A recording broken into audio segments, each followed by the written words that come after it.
आपने कभी सोचा है कि खांसी आने पर जिस कफ सिरप को आप बड़े ही कॉन्फिडेंट के साथ खुद भी पीते हैं और अपने बच्चे को भी पिलाते हैं, वो आपके बच्चे की जान तक ले सकता है। जी हाँ, आपने बिल्कुल सही सुना।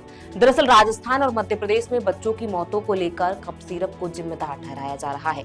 खबरों की माने तो मध्य प्रदेश और राजस्थान में कफ सिरप पीने से 11 मासूमों की मौत हुई थी, जिसके बाद केंद्रीय स्वास्थ्य मंत्रालय ने शुक्रवार को हेल्थ एडवाइजरी जारी करके कहा था कि 2 साल से कम उम्र के बच्चों को कफ सिरप यानी खांसी और सर्दी की दवाएं न दी जाए। हालांकि स्वास्थ्य मंत्रालय ने यह भी बताया कि दोनों राज्यों से बच्चों की मौत से जुड़े कफ सिरप के सैंपल में किडनी को नुकसान पहुंचाने वाला कोई जहरीला रसायन नहीं मिला है।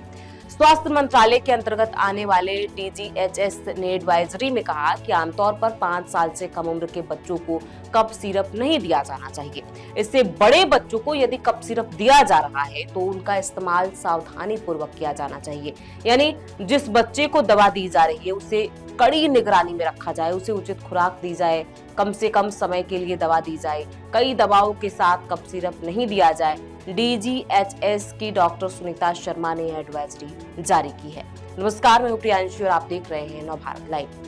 सभी स्वास्थ्य सेवा केंद्रों और क्लिनिक से कहा गया है कि वे अच्छी कंपनी की और फार्मास्यूटिकल्स ग्रेड दवाएं खरीदें। ये एडवाइजरी सभी government medical stores, primary health centre, community health centre, जिला अस्पतालों और चिकित्सा संस्थानों में लागू। सिरप के नमूनों में खतरनाक केमिकल नहीं मिला। मंत्रालय ने मध्य प्रदेश में 9 और राजस्थान में 2 बच्चों की मौतों को कफ सिरप से जोड़ने वाली खबरों पर भी स्पष्टीकरण जारी किया है। मंत्रालय ने बताया कि national centre for disease control NCDC, national institute of virology NIV, the central drugs standard control organisation CDSCO सहित अन्य एजेंसियों ने कफ सिरप, ब्लड और अन्य सैंपल कलेक्ट किए थे। मंत्रालय ने बताया कि मध्य प्रदेश की राज्य खाद्य एवं औषधि प्रशासन ने भी 3 नमूनों की जांच की, जिनमें डाईएथिलीन ग्लाइकोल या एथिलीन ग्लाइकोल नहीं मिला।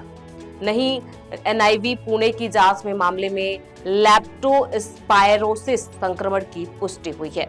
तमिलनाडु ने जांच भी पूरी कर ली, सिरप बनाना बेचना दोनों बैन कर दिया। वहीं तमिलनाडु सरकार ने मध्य प्रदेश की ओर से पत्र मिलते ही 24 घंटे के भीतर cold drift syrup batch number SR13 का सैंपल लेकर जांच कराई।